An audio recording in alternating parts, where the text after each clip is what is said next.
Why is it that fear feels so natural, yet freedom from fear feels so foreign? We are born without knowing what fear is.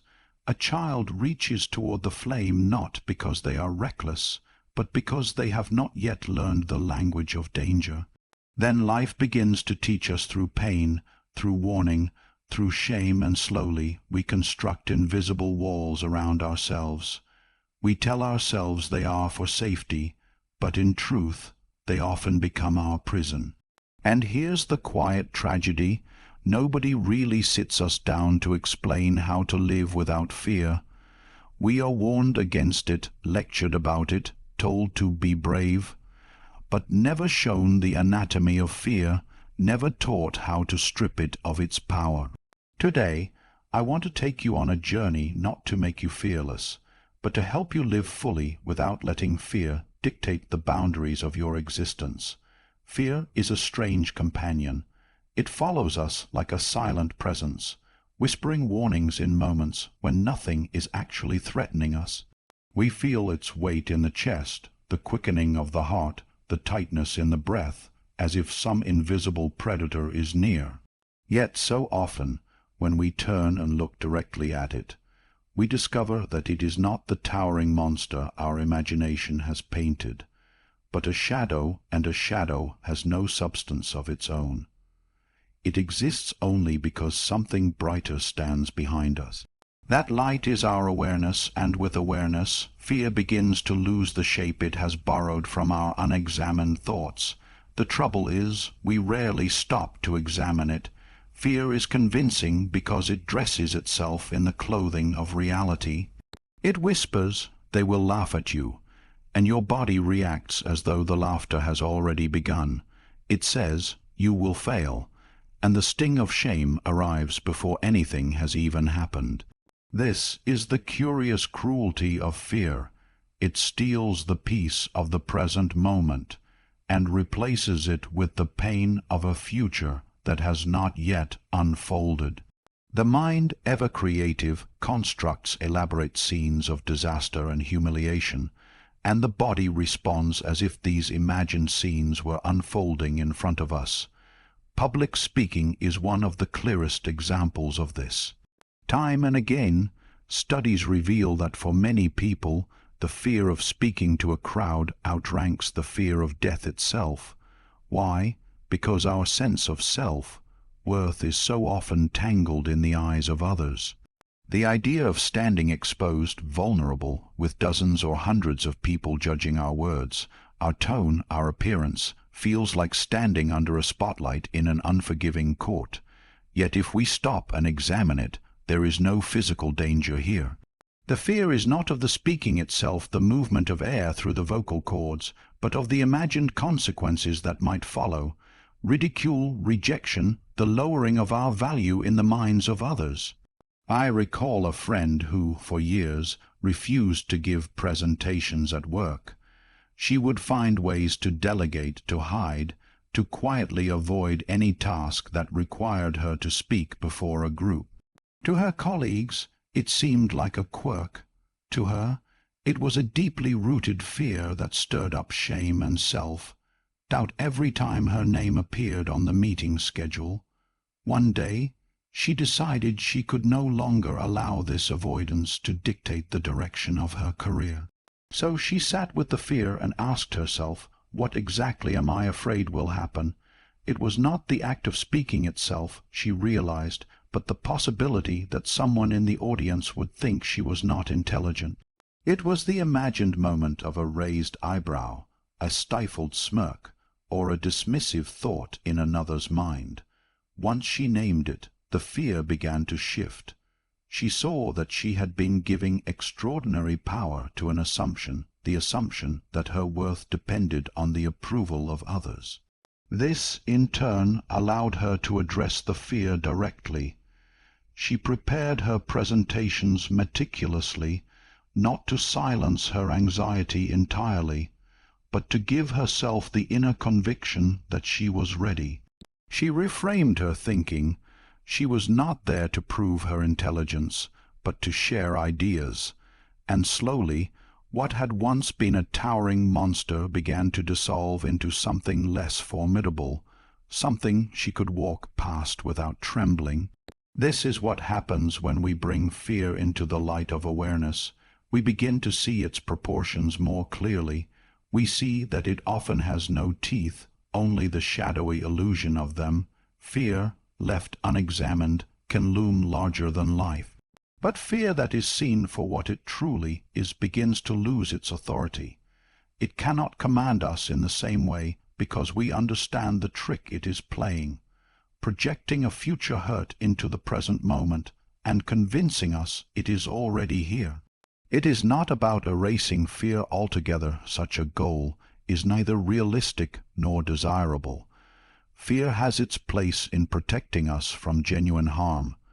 But when fear appears in situations where no real danger exists, it becomes a thief stealing experiences before we can live them. The key is to recognize the difference between fear as a guide and fear as a jailer.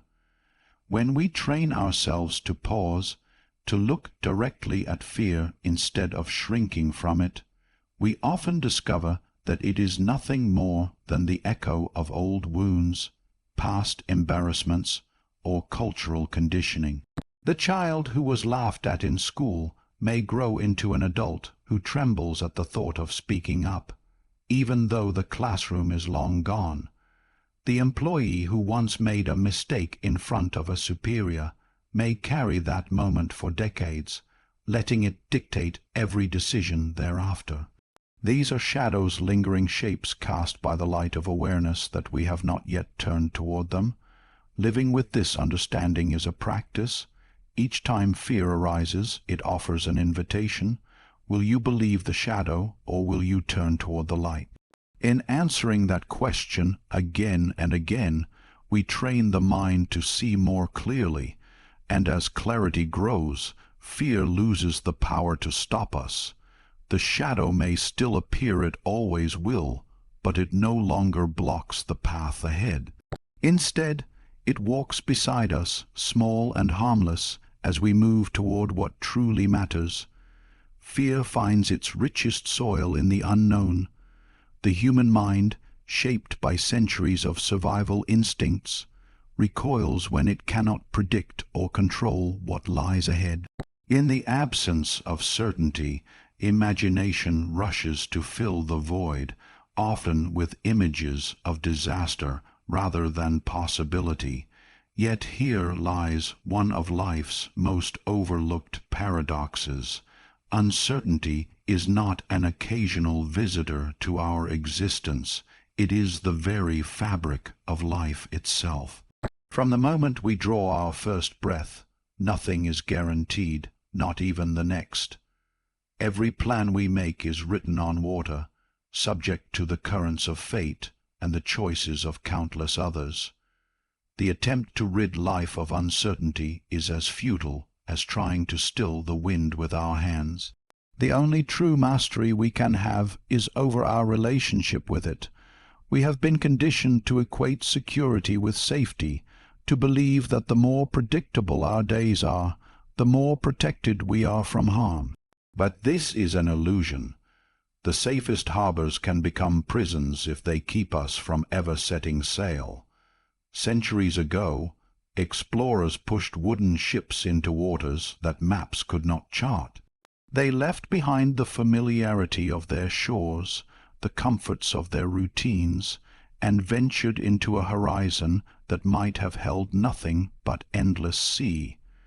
They did not know if they would find land or if storms would swallow them whole.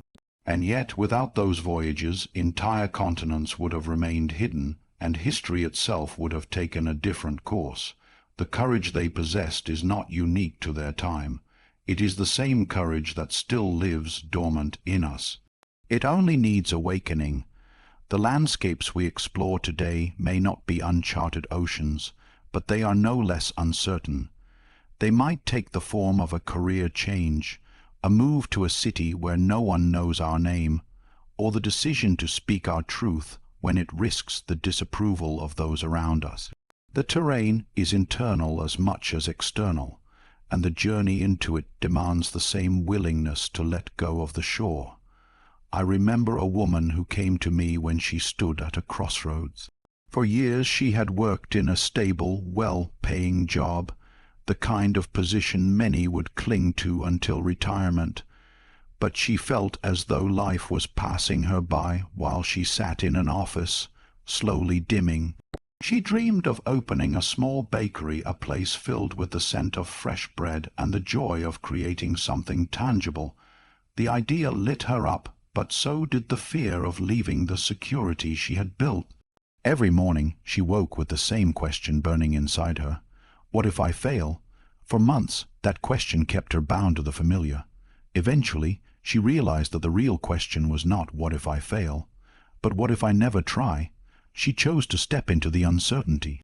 In those first weeks after leaving her job, she described the fear as almost physical, a weight in her chest, a buzzing in her mind that would not quiet. Each day she woke up with no assurance that customers would come, that bills would be paid, that she would not have to return, defeated, to the world she had left behind.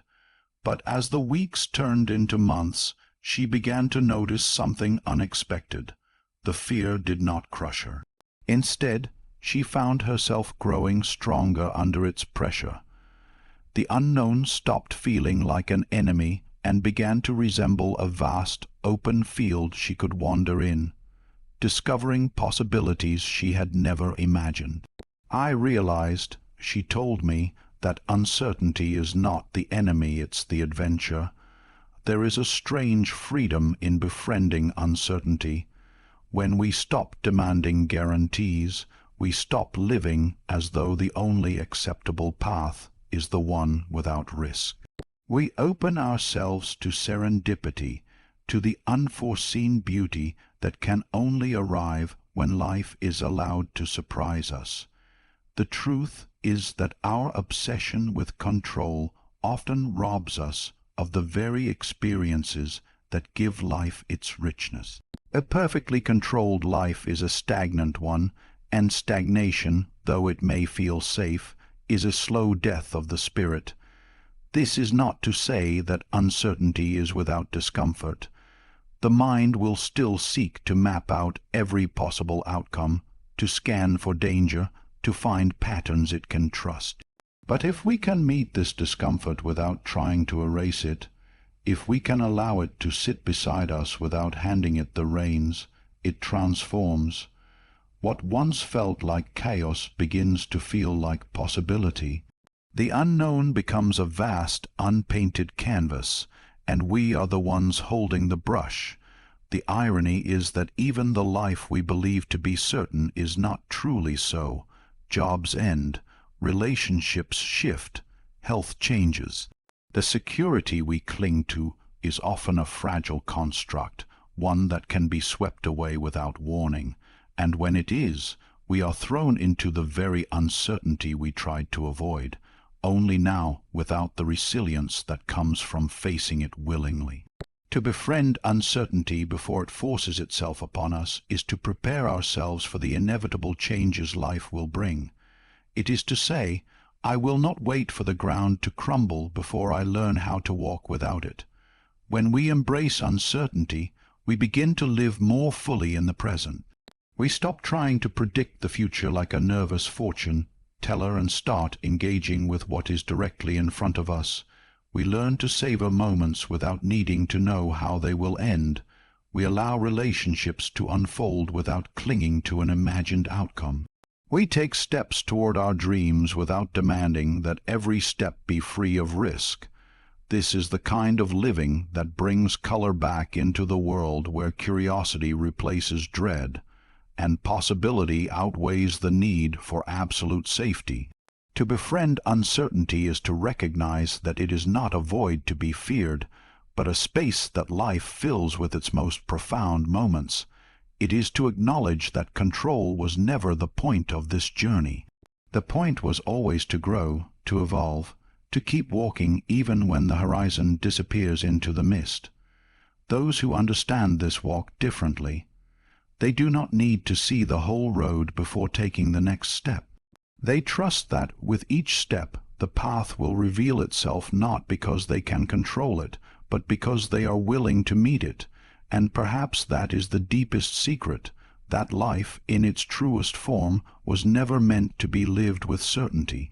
It was meant to be an unfolding story, one that surprises even the one who is living it, and those who can greet that surprise with open hands rather than clenched fists will find themselves not at the mercy of fear, but in companionship with the unknown, walking alongside it as an equal. The fear of failure is among the most deeply rooted of all human anxieties. It clings to us like an invisible chain, holding us back from the edges of our own potential. From a young age we are taught, often without words, that failure is shameful, that it is a verdict on our ability, a permanent mark against our worth. A child who brings home a poor grade is not simply seen as having made a mistake, but as not smart enough. An athlete who misses the winning shot is not simply experiencing the unpredictability of sport, but is judged as having choked under pressure. And so the lesson becomes carved into the unconscious. To fail is to be less. Yet this belief is not only false, it is dangerous. It persuades us to avoid challenges, to hide from risk, to live only in the narrow corridors where success feels certain. But life is not meant to be lived within such confines. Life asks us to stretch, to venture into the unknown, to try, and in trying, we must inevitably stumble. The truth is that failure is not a verdict at all. It is a messenger, delivering us the raw and invaluable data we could not have gathered in any other way. It does not tell us who we are. It tells us what works and what does not. This is why the inventors, the artists, the explorers of the world understand something most people do not. Failure is the compass pointing toward eventual success. Thomas Edison's famous reflection on the light bulb is more than a clever quote. It is a profound psychological truth. He did not see his 1,000 unsuccessful attempts as 1,000 confirmations of his inadequacy. He saw them as 1,000 eliminations, a narrowing of the path until the right solution revealed itself. Imagine if he had surrendered after 50 tries, convinced that his repeated setbacks were proof that he was not capable. The world might still be waiting in the dark. The difficulty lies in how we experience failure internally. The sting we feel is not always about the event itself, but about what we believe it says about us. A rejection from a job application is not only a missed opportunity. In the mind shaped by fear, it becomes evidence that we are unworthy. A failed business venture is not merely the closing of a chapter. It becomes proof that we should never have tried in the first place. This is the lie that keeps so many frozen in place. I once knew a man who decided to learn guitar in his 50s. It was something he had dreamed about since his youth, but life had been full of other responsibilities, and he told himself it was too late. Eventually, the longing outweighed the doubt, and he bought a second-hand instrument. The first months were clumsy and frustrating. His fingers ached, his timing was uneven, every chord sounded wrong. After nearly a year, he confessed he was ready to give up. "I guess I just don't have the talent for this," he said. But something shifted when he began to reframe what was happening. Instead of saying, "I failed," he began to say, "I learned 1,000 things about what not to do." Each mistake became part of the process, not the end of it. That small shift in perception freed him from the heavy burden of judgment. He continued practicing, not because he was suddenly brilliant at it, but because he no longer believed that mistakes were proof he should stop. By his 60th birthday, he was playing at small local gatherings, smiling as he strummed songs for his friends. The joy was not in having mastered the guitar, but in having refused to let the fear of failure silence him. When we redefine failure as data, we take away one of fear's sharpest weapons. Fear relies on the threat of shame to keep us still. It whispers that the cost of trying and failing will be unbearable, that others will see our weakness, and we will see it too. But when failure becomes information rather than condemnation, the threat dissolves. What is there to fear in learning? A scientist does not feel humiliated when an experiment fails. They record the results, adjust the variables, and try again. We can choose to treat our lives the same way. This shift does not mean the experience of failure becomes painless. Disappointment will still come, effort will still be required, but the emotional weight changes. We stop seeing failure as a wound and start seeing it as the necessary pressure that shapes our growth.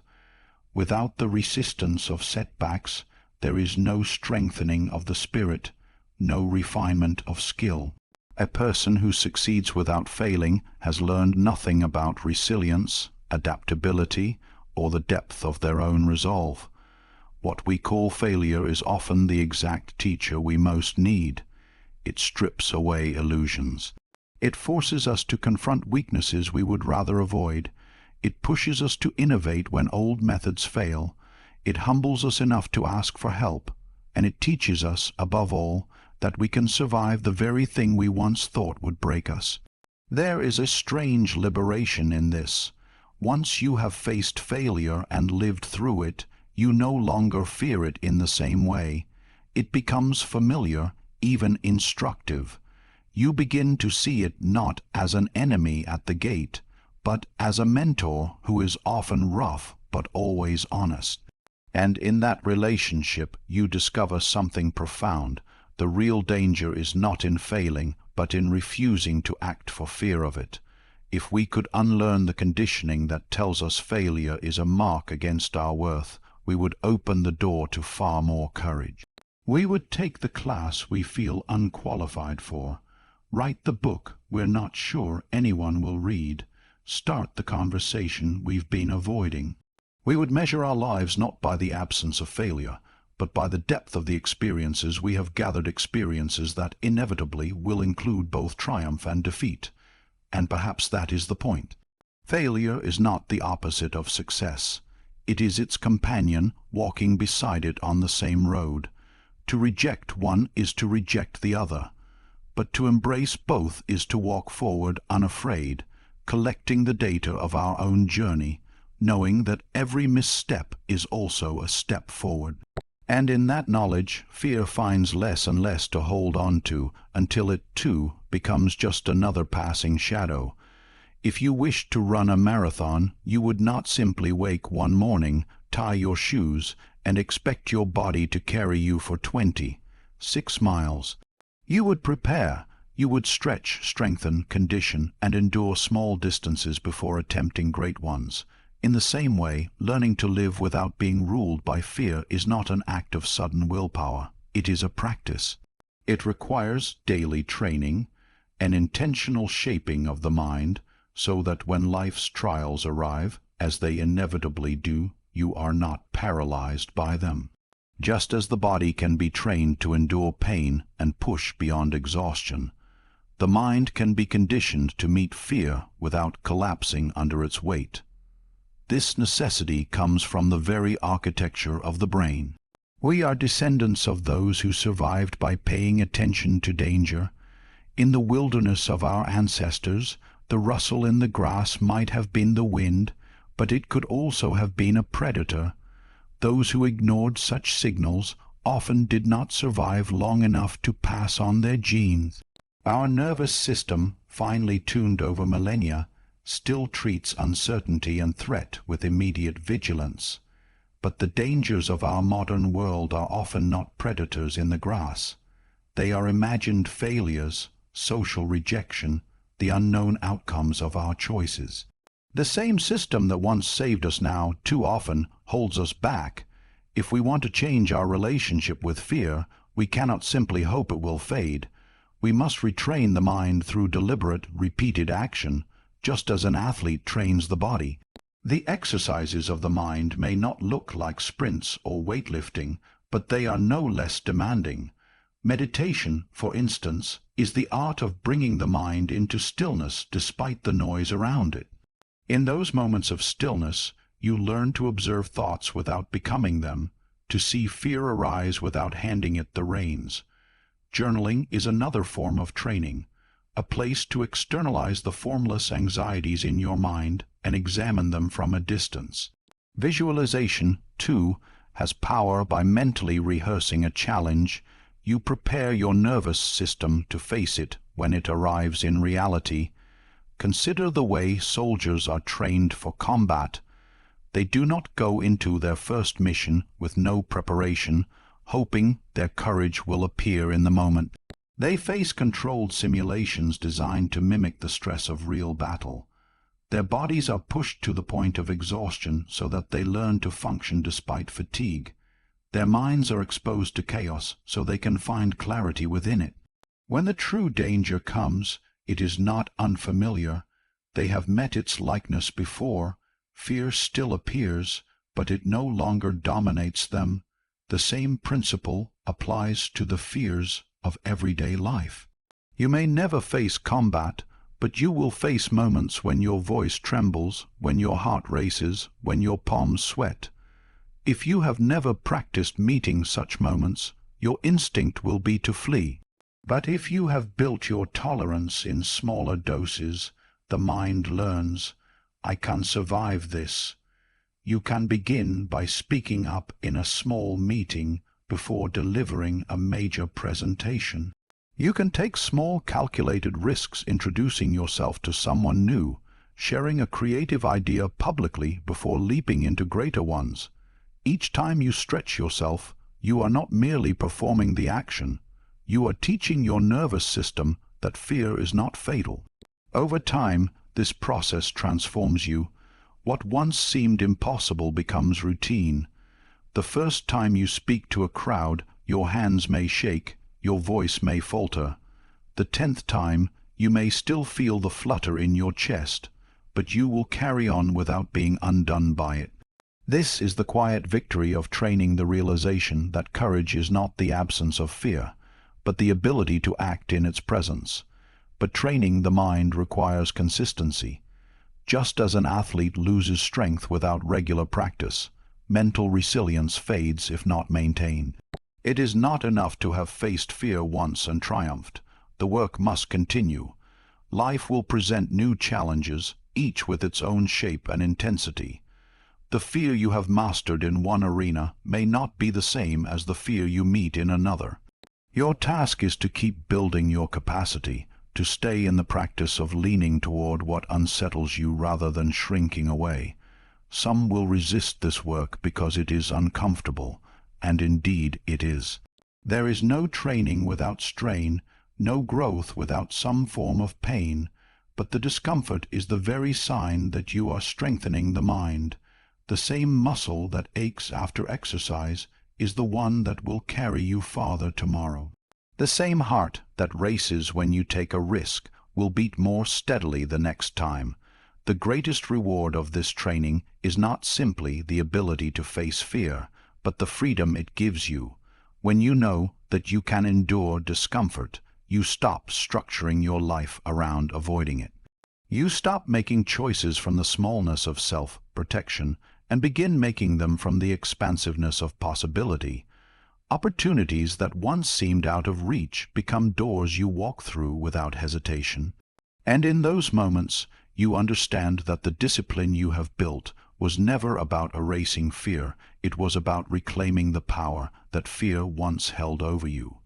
Every step you take in this training builds a kind of quiet confidence that no one can give you and no one can take away.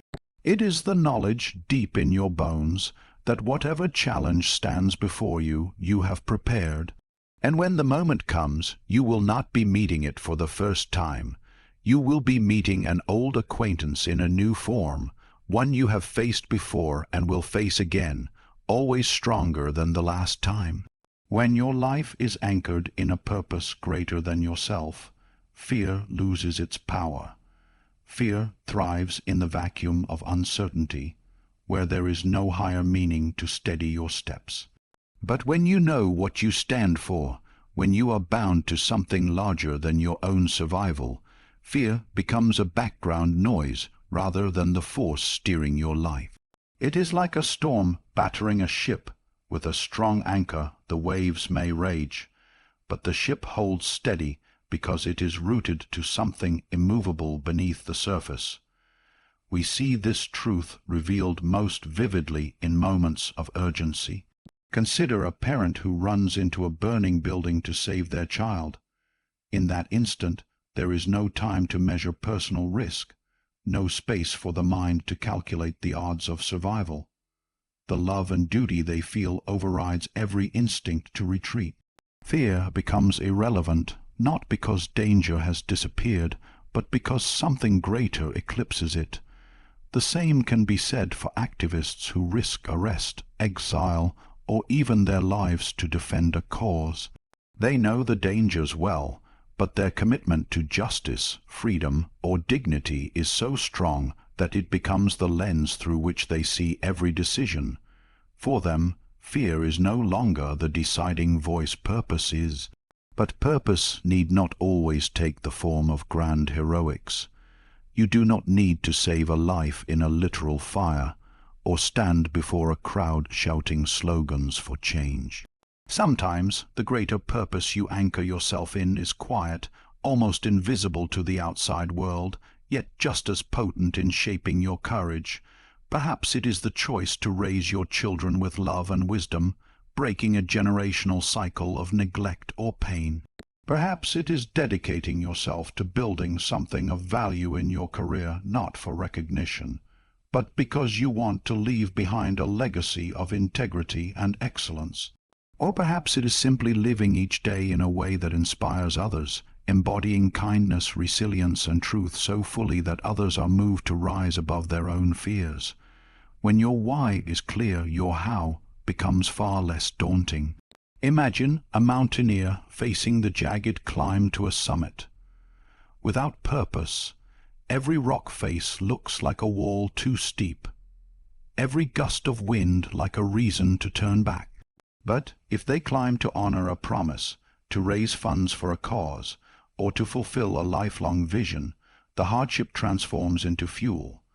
They will still feel the sting of the wind and the strain in their muscles, but those sensations will no longer dictate their choices, the summit will.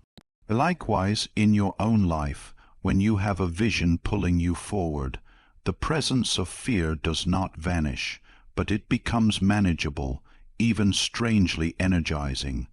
Fear often swells in moments when we believe our life's meaning is fragile or undefined. Without a greater purpose, every challenge feels like a personal threat, and every setback becomes a question of worth. But when you align yourself with something larger than your own comfort or image, you gain a shield. You begin to see fear not as a predator stalking you, but as a shadow that fades in the brightness of your mission. This is why people anchored in purpose can face uncertainty without collapsing. They are not driven by the need for safety, but by the need to serve something eternal. I recall a man who once feared public speaking so much that he avoided every opportunity to share his ideas, even when they could have advanced his career. Then his young daughter was diagnosed with a rare illness, and he began advocating for awareness and funding. Suddenly, he was speaking to audiences of hundreds, even thousands. The fear of the stage was still there. His hands shook, his voice trembled at first, but he stood anyway. His purpose outweighed his fear. Each word was no longer about him, but about her. In serving something greater, he unlocked a reservoir of strength he never knew he had. Purpose acts as an internal compass, but it also redefines your relationship with fear. Instead of trying to eliminate fear, a task as futile as trying to stop the tide, you begin to navigate with it. You let it inform you, but not control you. And when your steps are guided by a greater calling, fear begins to shrink. like a small figure on the horizon as you move towards something vast. In time, you realize that courage is not the absence of fear, but the decision to keep moving because your vision is worth more than your comfort. Even in the smallest moments, this shift changes everything. If your purpose is to live with kindness, you will speak the truth even when your voice shakes. If your purpose is to inspire others, you will take the risk of failure to show that it can be survived. If your purpose is to protect your family, you will make sacrifices that once felt unthinkable. And in each of these choices, fear will still whisper, but it will never get the final word. You will have chosen the greater voice, the one that calls you forward, not back. In the end, the question is not how to eliminate fear, but what will make fear irrelevant to you. What will you love enough, believe in enough, that danger and doubt will lose their power to stop you? Find that, and you will discover that fear is not a cage, but a passing shadow, one you can walk through without losing your way. Fear will always exist, but it doesn't have to lead. It can ride in the back seat while you drive. And perhaps the reason no one told you how to live without fear is because they couldn't. It's a path you have to walk yourself. But once you do, you realize that freedom was never about eliminating fear. It was about reclaiming your power to live fully, even with it standing beside you.